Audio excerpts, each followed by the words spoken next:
A forgotten wallet. A photograph that should not have been there. For 24-year-old waitress Mia Evans, it was a discovery that would shatter the simple, hard-working life she knew. She thought the picture of her long-lost mother was her secret treasure, a faded memory tucked away in her own worn purse. But when she found an identical pristine copy nestled inside the buttery leather of a billionaire's wallet, a single question ignited a firestorm. How did the richest man in the city have a photo of her dead mother? The answer was a secret buried for 2 decades. A truth so devastating it would unravel 2 families and leave everyone in tears. The Bluebird Diner on the corner of 10th Avenue and a street that had long forgotten its own name was Mia Evans's entire world. It was a symphony of sizzling bacon, clattering ceramic plates, and the low hum of conversations that ranged from life's greatest triumphs to its most mundane complaints. For Mia, it was the place that paid her rent, put food on the table for her and her father, and kept the ever-present wolves of New York City's financial reality from the door. At 24, Mia possessed a quiet resilience that life had forced upon her. Her chestnut hair was usually pulled back in a practical ponytail, and her blue eyes, the same shade as her mother's in the photograph, often held a distant, weary look. She moved with an efficiency born of years on her feet, refilling coffee cups with a steady hand and taking orders with a smile that rarely reached her eyes. Her life was a predictable loop. Wake up, help her father David in his small auto repair shop for a few hours. Work the lunch and dinner, rush at the Bluebird, go home, sleep, and repeat. The only thing that broke the monotony was the small creased photograph she kept in a special sleeve in her wallet. It was the only clear picture she had of her mother Isabella, who had died in a car accident when Mia was just 4 years old. In the photo, Isabella was young, vibrant, her head thrown back in a laugh, sunshine catching in her dark, wavy hair. She looked like a woman who could conquer the world. Mia would often trace the outline of her mother's face, wondering what kind of woman she would have been, what advice she might have given her. Among the diner's regulars, there was one who stood out. He wasn't a talker like old Mr. Henderson from the hardware store, or a flirt like the construction guys from the nearby site. He was simply the man in the suit. For the past 6 months, he had come in every Tuesday and Thursday, precisely at 2:15 p.m. after the lunch rush had subsided. He always sat in the same corner booth, the one with the cracked vinyl seat that no one else wanted. He was impeccably dressed, in suits that cost more than Mia's car.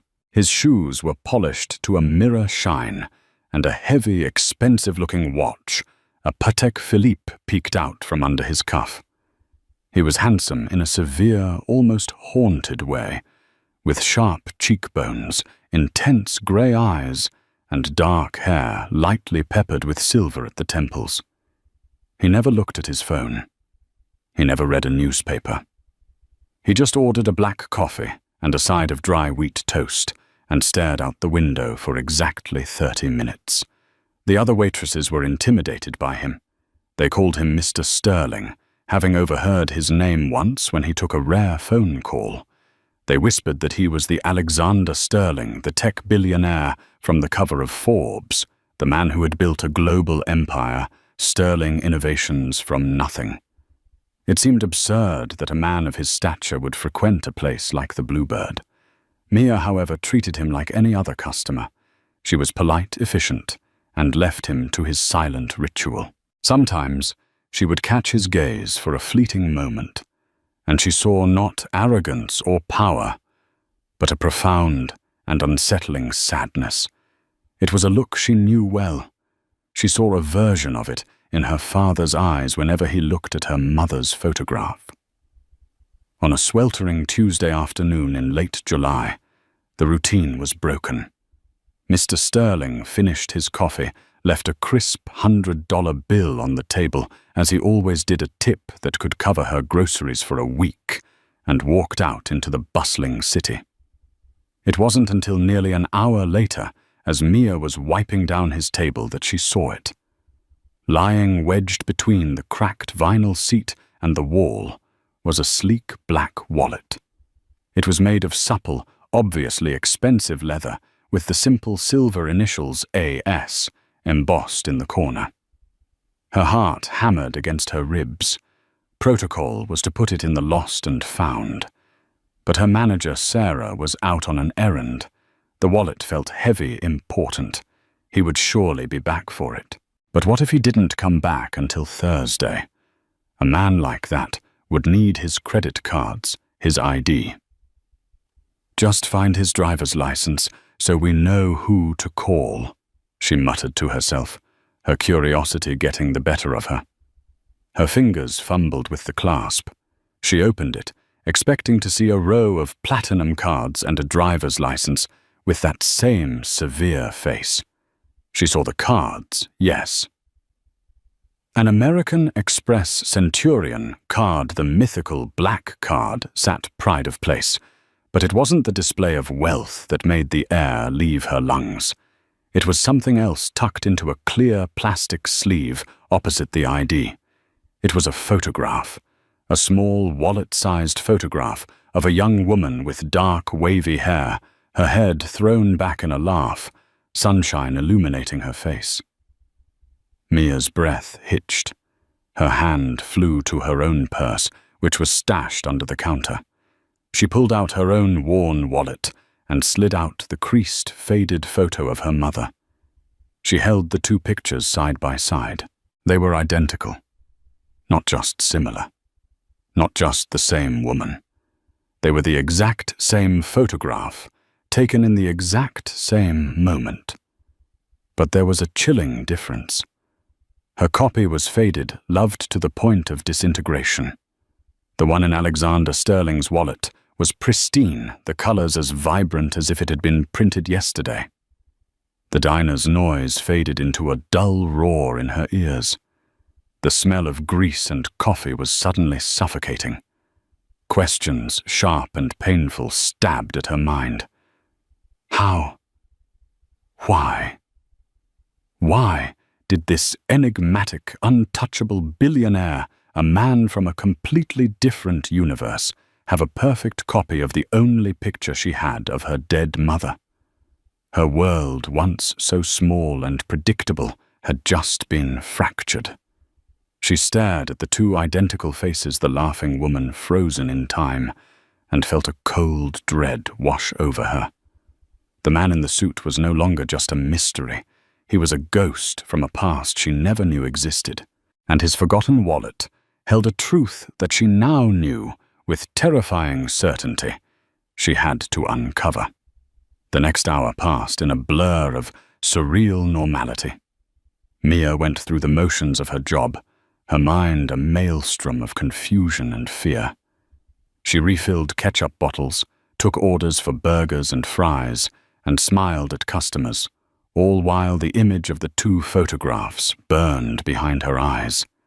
She had placed Mr. Sterling's wallet in her apron pocket, its weight a constant heavy reminder of the impossible discovery. She showed the photo to Sarah, the diner's manager, a warm, no-nonsense woman in her 50s who had been a second mother to Mia. Sarah peered at the two pictures under the dim kitchen light, her brow furrowed. "Well, I'll be," she whispered, looking from the photos to Mia's pale face. "That's your mom, all right. Clear as day. But how, Sarah? Why does he have it?" Mia's voice was shaky. "He's Alexander Sterling, the billionaire. What could he possibly have to do with my mom who was like us?" Sarah placed a comforting hand on Mia's shoulder. "Honey, the rich have secrets bigger than their bank accounts. You need to be careful.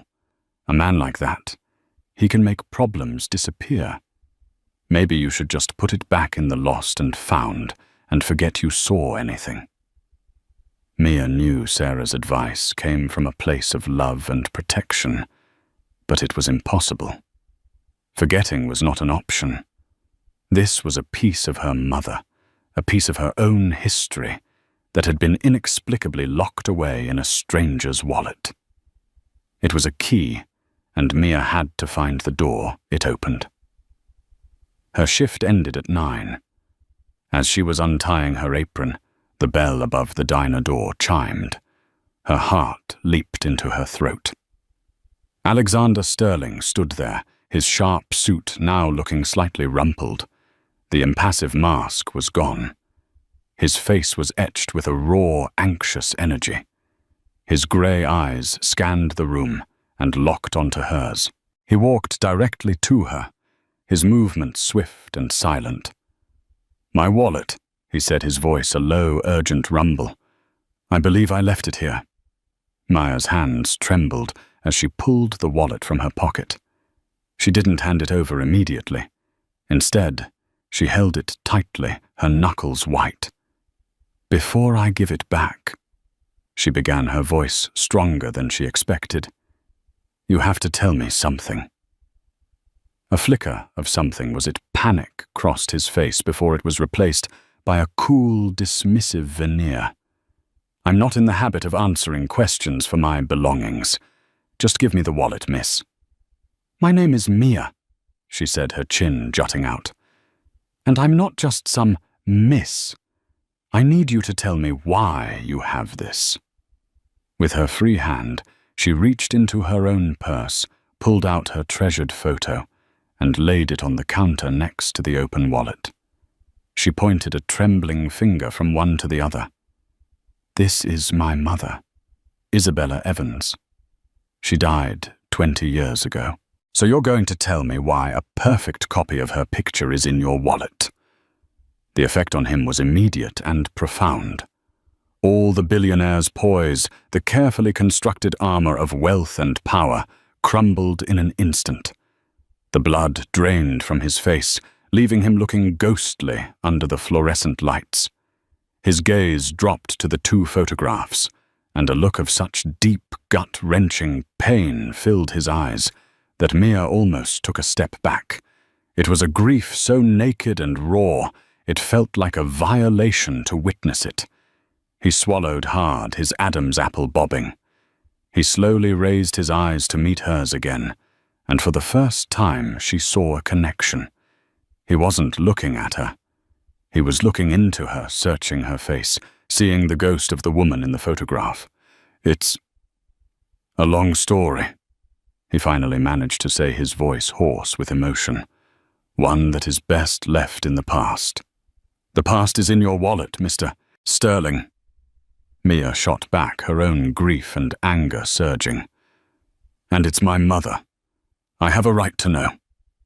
He reached out, not for the wallet, but as if to touch the photo. He stopped himself, his hand hovering in the air for a moment before dropping to his side. "Please," he said, the word sounding foreign on his lips. "Just give it to me. It's a private matter." "Private? My mother is not your private matter." He closed his eyes, a muscle twitching in his jaw. When he opened them, the wall was back up. The vulnerability replaced by a cold, hard resolve.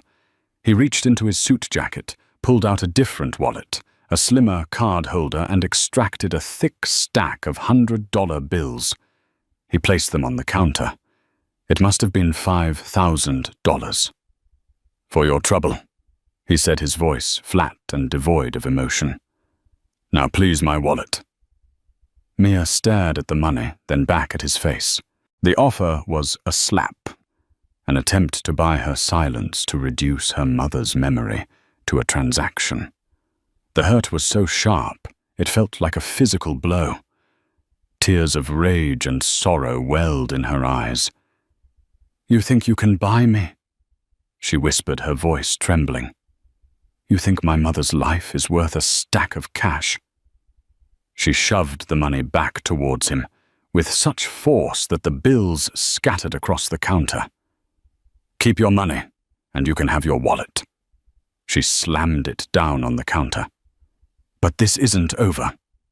I will find out the truth."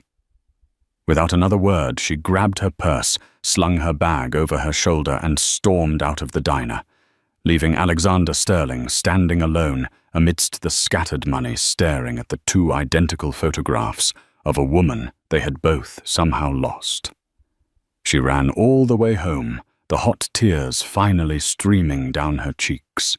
She burst through the door of the small apartment above the garage, startling her father, David, who was watching TV. David Evans was a man worn down by life, with grease permanently etched into the lines of his hands and a perpetual sadness in his kind eyes. He took one look at his daughter's face and was on his feet. "Mia. What is it? What happened?" Gasping for breath, she told him everything. The man in the suit, the wallet, the photo, the confrontation, the money. As she spoke, she watched her father's face transform from concern to disbelief, and then to a dark, shuttered expression she had never seen before. When she finished, he was silent for a long time. He walked over to the mantelpiece and picked up the framed 5x7 copy of the same photo. "Alexander Sterling," he said, the name sounding like poison in his mouth. "I don't know any Alexander Sterling, and neither did your mother." "But Dad, the photo, there could be 100 explanations." He snapped, his voice uncharacteristically harsh. "A mistake. A coincidence. Maybe he knew someone who looked like her. Your mother. She was a simple woman, Mia. She was a waitress like you. We were young, we were in love, and we were poor. Her world was this neighborhood, this life. It didn't include billionaires." "He looked like he knew her," Mia insisted, wiping her eyes. "The way he looked at the picture, at me." "Leave it alone, Mia," David said, his voice now pleading. "Please, men like that, they are dangerous. Don't go digging up the past. Let your mother rest in peace." He was hiding something. She could see it in the way he wouldn't meet her eyes, in the way he clutched the picture frame so tightly his knuckles were white. Her father, her rock, the one person she trusted implicitly, was lying to her. The realization was a second deeper betrayal, leaving her more alone and more determined than ever. The truth wasn't just in a billionaire's wallet anymore. It was buried in the heart of her own family. The days that followed were thick with a tense, unspoken silence. At home, Mia's father was overly cheerful in a way that set her teeth on edge, avoiding any mention of her mother or the diner. At the Bluebird, every chime of the door sent a jolt of anxiety through her. Mr. Sterling did not return. The corner booth remained empty, a silent testament to the storm he had unleashed in her life. But Mia was not one to be deterred. Her father's plea to leave it alone had only stoked the flames of her conviction. If both her father and Alexander Sterling wanted this buried, it had to be important. Her first stop was the library, a place she hadn't visited since high school. Armed with a library card and a fierce determination, she dove into the digital archives, typing Alexander Sterling into the search bar. The results were overwhelming. Hundreds of articles detailed his meteoric rise. A prodigy who started a software company in his garage. At 22, he was now at 46, a titan of the tech industry. There were pictures of him shaking hands with presidents, launching rockets, and opening state-of-the-art hospitals. His official biography was sparse on personal details, mentioning only that he grew up in a modest New York neighborhood and was a fiercely private individual. Then Mia refined her search. Alexander Sterling personal tragedy. The results were fewer, more cryptic. One article from a society gossip column dated almost exactly 20 years ago stood out. Tech wunderkind Alexander Sterling, usually a fixture on the gala circuit, has become a recluse following a severe personal tragedy. Sources close to the billionaire say he is reeling from the sudden death of a close friend. Sterling has cancelled all public appearances and is rumoured to be pouring his grief into his work, leading to the explosive growth of Sterling Innovations. Who the mysterious friend was remains a closely guarded secret, but their loss has clearly left an indelible mark on the young mogul. 20 years ago. The timing was a punch to the gut. Her mother had died 20 years ago. It wasn't proof, but it was a thread, a fragile, tantalizing thread. How could she find the connection? Her next move felt like a leap into the unknown. She found the address for Sterling Innovations headquarters, a gleaming glass and steel skyscraper in the heart of Manhattan that seemed to pierce the clouds. Dressed in her nicest pair of jeans and a clean blouse, she felt impossibly small and out of place as she walked into the lobby. The air was cool and smelled of money and ambition. The receptionist, a woman with a headset and an unnervingly perfect smile, looked her up and down with polite dismissal. "Can I help you? I need to see Mr. Sterling," Mia said, trying to sound more confident than she felt. "Do you have an appointment?" "No, but Mr. Sterling does not take unscheduled appointments. If you'd like to contact his office, you can submit a request through his executive assistant." The receptionist gestured vaguely at a website address on a small plaque. Mia was about to argue when a woman with a sleek blonde bob and a sharp grey suit stepped forward. She carried an iPad and moved with an air of brisk, formidable efficiency. "Is there a problem here?" she asked, her eyes coolly assessing Mia. "This young woman is trying to see Mr. Sterling without an appointment, Ms. Albright," the receptionist said. Ms. Albright's eyes narrowed slightly as she focused on Mia. "And you are Mia Evans." A flicker of recognition. It was subtle, but it was there. Mia's heart beat faster. They knew who she was. They had been expecting her. "Mr. Sterling is not available, Mrs. Albright," said, her tone final. "However," she continued, her voice softening fractionally, "he did anticipate that you might try to contact him. He has instructed me to offer you this." She tapped on her iPad and then looked up. "Mr. Sterling is aware of your financial situation, your father's garage, your student loans. He has authorized the establishment of a full scholarship in your name at any university of your choosing for any degree program. It will include tuition housing and a generous living stipend. He also is prepared to offer your father a grant to expand his business. All he asks in return is that you cease these inquiries. Consider it a gesture of goodwill." It was the same move as in the diner, but on a grander, more calculated scale. It wasn't just hush money anymore. It was an attempt to buy her entire future, to erase her from his life with a golden parachute. The insult was so profound, so dismissive of the real question of her mother's life, that Mia's fear evaporated, replaced by cold fury. A gesture of goodwill. Mia's voice was low and shaking with anger. "You tell Mr. Sterling that my mother's memory isn't for sale. I don't want his money. I don't want his scholarships. I want the truth. And I will get it." She turned on her heel and walked out of the opulent lobby, her cheeks burning. The encounter had only solidified her suspicions. They were hiding something massive. That night, unable to sleep, she did something she hadn't done in years. She went into the dusty crawl space of their apartment, a place filled with things her father could never bring himself to throw away. She was looking for anything related to her mother that wasn't on the mantelpiece.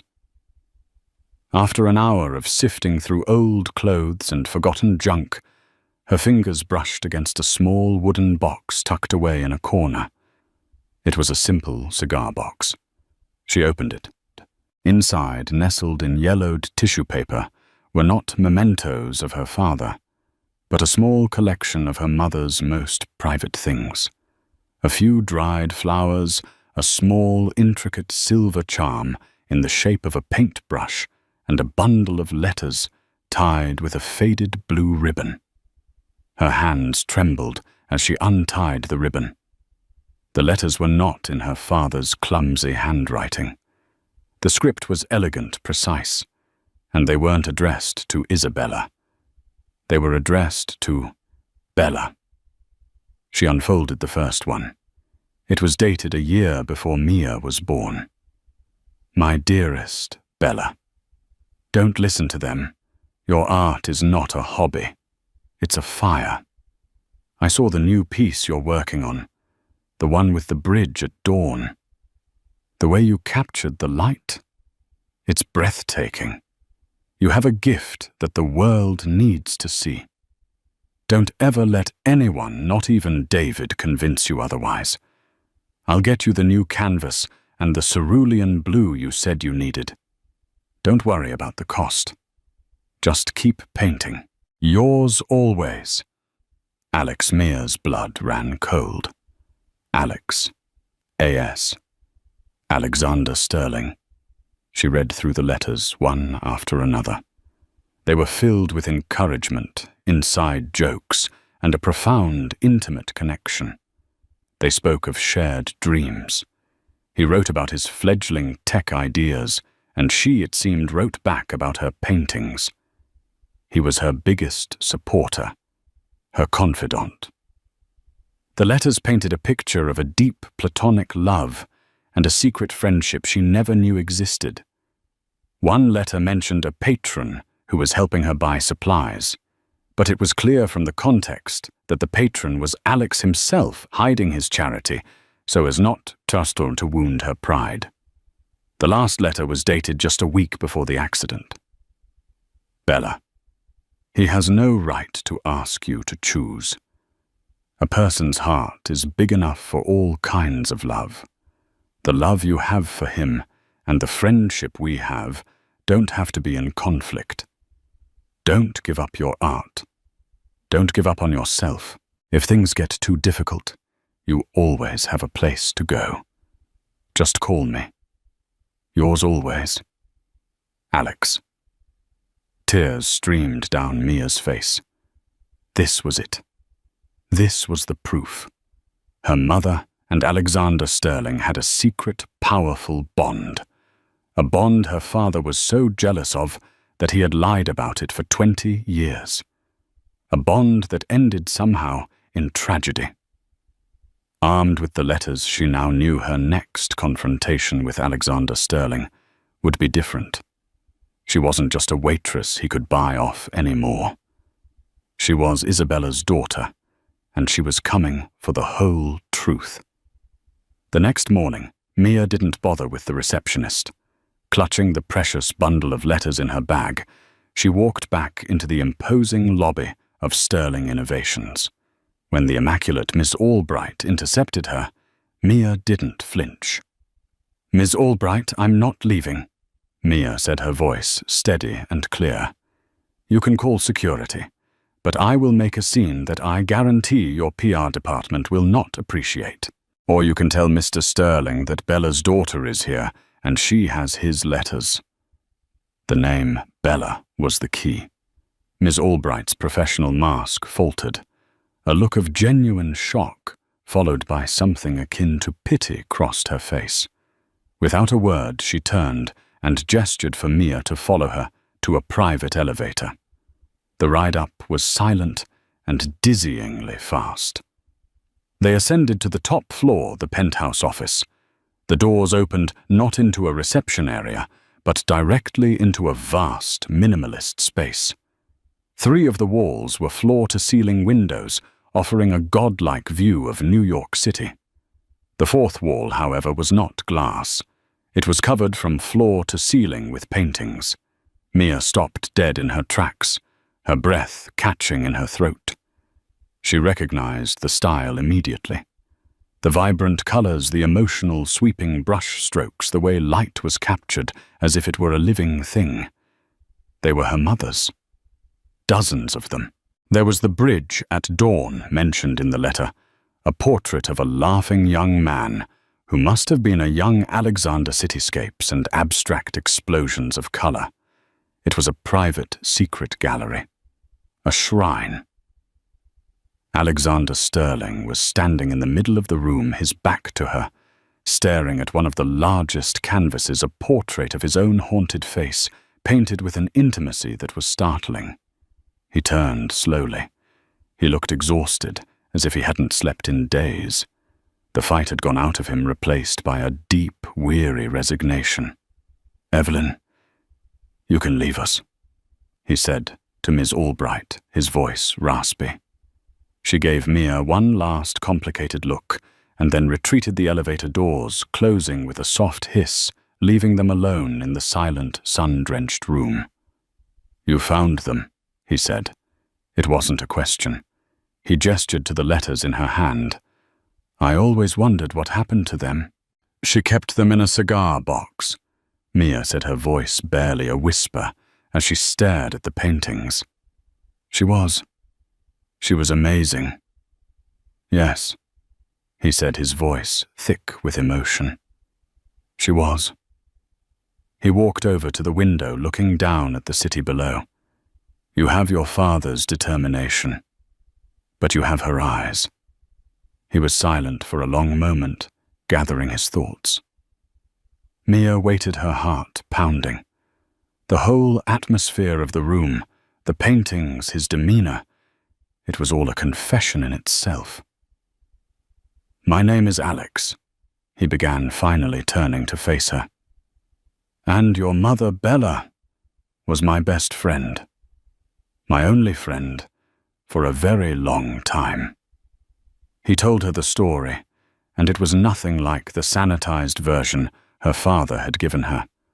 They hadn't met at some fancy party. They had grown up together in the same grimy, forgotten corner of Queens. He was the nerdy, ambitious kid who was always getting picked on, and she was the fiery, artistic girl who always defended him. They were two outcasts who found solace in each other's dreams. My family was poor, but hers was chaos, he said, his voice distant. She found her escape in art. I found mine in computers. We made a pact when we were 16, sitting on the roof of our apartment building. He pointed to the photograph, which was now in a simple silver frame on his desk. I took that picture that day. She swore she'd become a world-famous artist, and I swore I'd become a millionaire so I could be her first patron, and she'd never have to worry about money again. He explained how he got a scholarship to MIT and started his company. As soon as he made his first real money, he began sending it to her anonymously at first through a lawyer so she could buy proper supplies. He was the secret patron. "And my father?" Mia asked the question, heavy with dread. Alex sighed, a look of pain crossing his face. "David. He came into the picture when Bella was about 20. He was intense, passionate, and he adored her. At first, I was happy for her. But he was possessive, insecure. He couldn't stand the thought of her having a part of her life he wasn't in. He especially couldn't stand me." He explained that Bella, to keep the peace, had kept the depth of her friendship with Alex a secret. She told David that Alex was just an old friend from the neighborhood who had moved away. She never told him that Alex was the one funding her art, the one she poured her heart out to in letters. "She loved him, Mia," Alex said earnestly. "Never doubt that. But she was trapped. He wanted her to be a wife, a mother. He saw her art as a childish hobby that was taking her away from him. I just wanted her to be free, to be the artist she was meant to be. He looked around the room at the vibrant canvases. She painted all of these. She would ship them to me. It was our secret, a world we built for ourselves where she was the artist she was born to be. Tears were now silently streaming down Mia's face. It was all clicking into place, her father's lies, his defensiveness, Alex's grief. "So, what happened?" she whispered. "The accident." Alex's face, which had softened with the memories, became a mask of pure agony. The haunted look was back, more intense than ever. "The arguments between them got worse after you were born. David wanted her to stop painting to focus on being a mother. The last letter I sent her, you read it. I told her she didn't have to choose." He walked over to his desk and picked up the framed photograph, his knuckles white. "That night, the night she died, she and David had a terrible fight. About me. About her art." Mia felt a cold knot of dread form in her stomach. This was the first part of the truth, a devastating truth about a secret friendship and a hidden life. But she could see it in his eyes, in the sheer torment etched on his face, that there was more. The story wasn't over. This explained his grief, but it didn't explain the crushing, all-consuming guilt that seemed to radiate from him. There was another, darker layer to this tragedy, and he was still holding it back. The journey from Alexander Sterling's glass tower back to the humble world of the auto garage was a descent through layers of reality. Mia felt as though she were surfacing from a deep dive, the pressure in her ears immense, the air of her old life feeling thin and foreign. The city lights smeared past the bus window, each one a pinpoint in a universe that now felt infinitely more complex. The truth she had unearthed wasn't a simple single key, but a whole set of them, each unlocking a room filled with a different kind of pain. Her mother, the brilliant secret artist. Her patron, the lonely boy who became a king. And her father.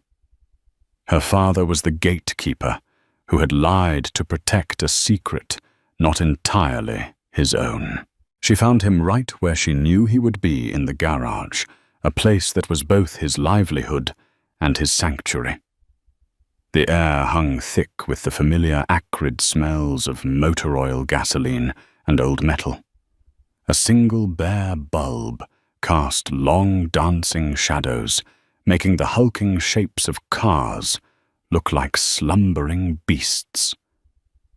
David was hunched over the exposed engine of a sedan, his hands permanently stained with the ghost of his work, moving with a practiced, methodical rhythm.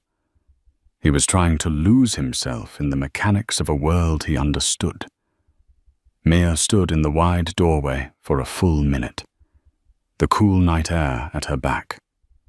She watched him, this man who had raised her, who had bandaged her scraped knees, and taught her how to change a tire. She saw him not as the giant of her childhood, but as he was now, a man stooped by the weight of unspoken words. The anger she had anticipated feeling was gone, replaced by a profound and hollow ache. "I went to see him," she said, her voice cutting through the quiet hum of the garage. "I went to his office." David froze his hand, hovering over a spark plug. He didn't turn around, but she saw his broad shoulders tense up, the muscles in his back coiling like swings. He remained frozen for a long moment before slowly, deliberately placing his wrench on the tool chest with a soft metallic click. He still wouldn't face her. "I saw her paintings, Dad," Mia continued, her voice quiet but unwavering. She took a step into the garage, the shadows swallowing her. "All of them. Dozens. They were beautiful. She was a genius." He finally turned, and his face was a wreck of conflicting emotions. There was fear, defensiveness, but beneath it all, a deep, weary sorrow. "Mia, I can explain. His name is Alex," she said, interrupting him, the name now tasting familiar on her tongue. "They grew up together. He was her best friend. He was the one who bought her canvases, the one who believed in her when no one else did. When you didn't." The last words were not an accusation, but a statement of heartbreaking fact. "That's not true." David's voice was raspy, desperate. "I believed in her. I loved her. Did you?" Mia challenged her own voice, cracking. "I have his letters. He called her Bella.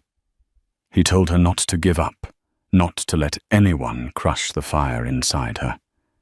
He told her the world needed to see her gift." She took another step closer, her presence filling the small space between them.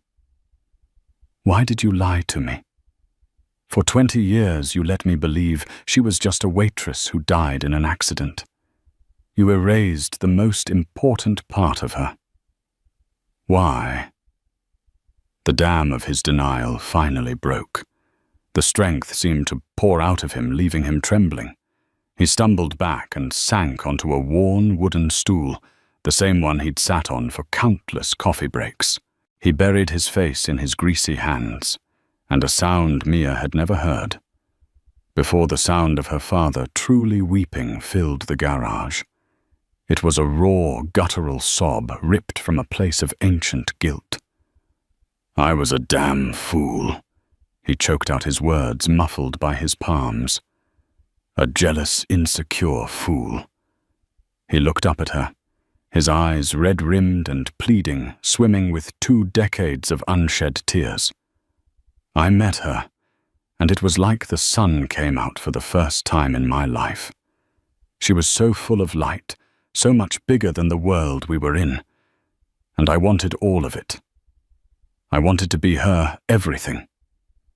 He struggled for breath, the confession tumbling out of him now unstoppable.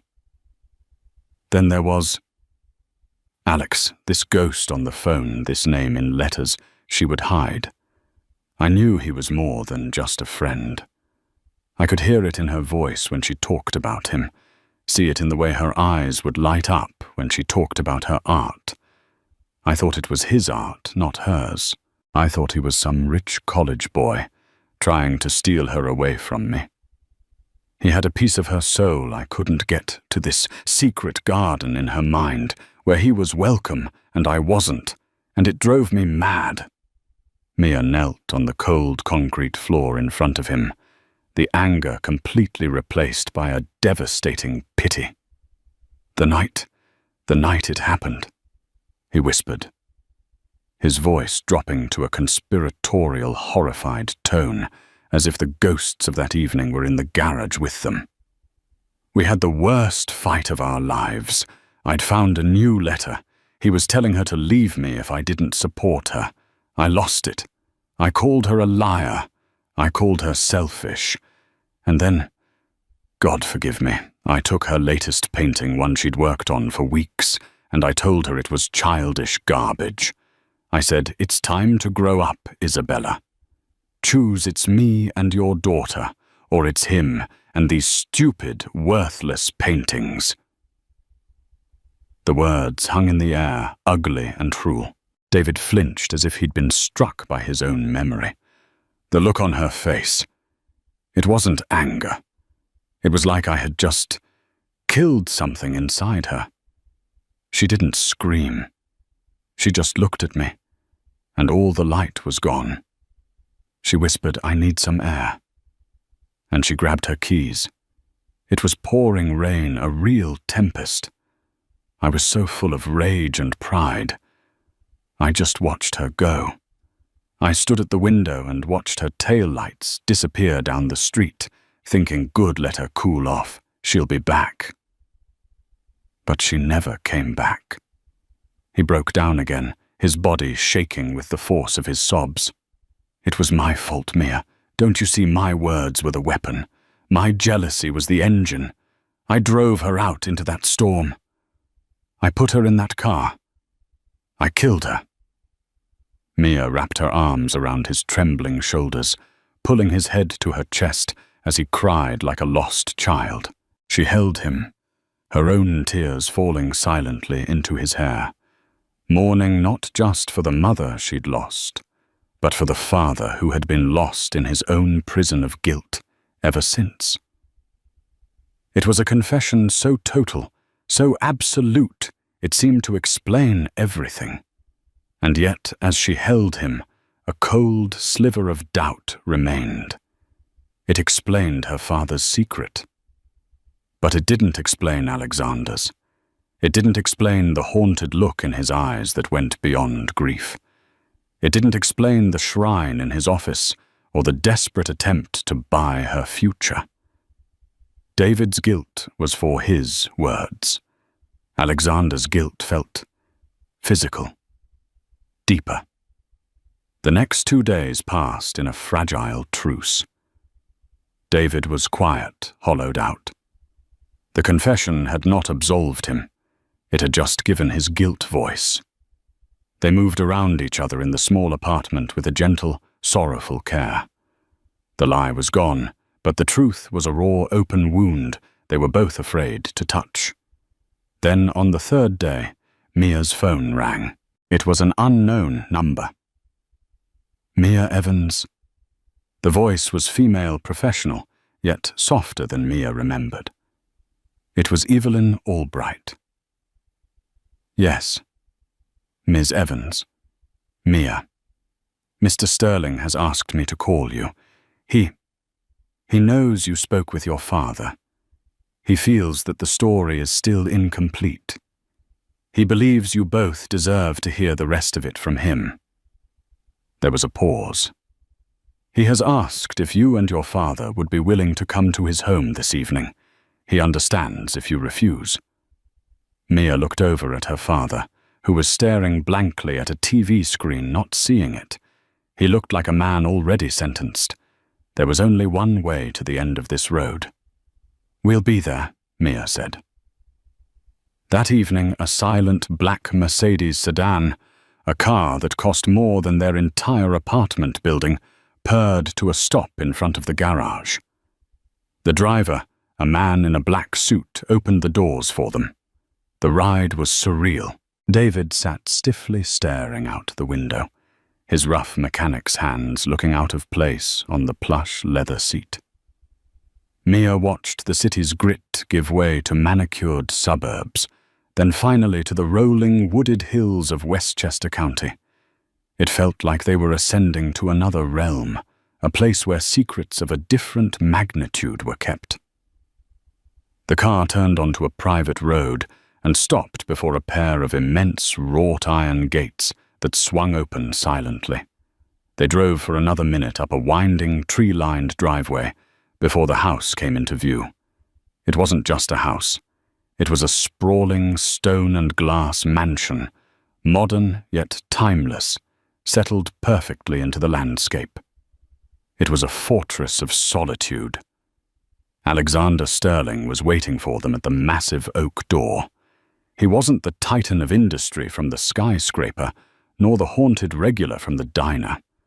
Dressed in a simple pair of dark trousers and a soft grey cashmere sweater, he just looked like a man carrying an impossible burden. He met Mia's eyes with a look of profound sadness, then turned to her father. There was no animosity in his gaze as he looked at David, only a shared grim understanding. He nodded once. David, he said, his voice quiet. He led them not to a grand living room, but down a hall to a quiet, intimate study. The room was lined with floor-to-ceiling bookshelves filled with worn volumes of literature, history, and science. A fire crackled in a large stone hearth, casting a warm, flickering light on the room. It was a scholar's room, a thinker's room, a room for confession. "Please sit," Alex said, gesturing to 2 deep leather armchairs near the fire. He remained standing, pacing restlessly in front of the flames. "David," He began, his voice raspy. What you told Mia. The fight, your guilt. I can't imagine the weight you've carried. The hell you've put yourself through. But you need to know. You have to know that the guilt you carry, it was never fully yours. He stopped pacing and turned to face them, his face illuminated by the firelight. It was a mask of pure, unadulterated torment. That night, after she ran out of your apartment, she called me from her car. She was hysterical. I'd never heard her sound so broken. It was my fault, too. My letter had pushed her into that confrontation. He took a shaky breath. I told her to come to my place. I was living in a small apartment in Astoria then. I told her it would be okay, that she could stay with me, that we would figure everything out in the morning. She said she was lost, that she couldn't see through the rain. I was so worried.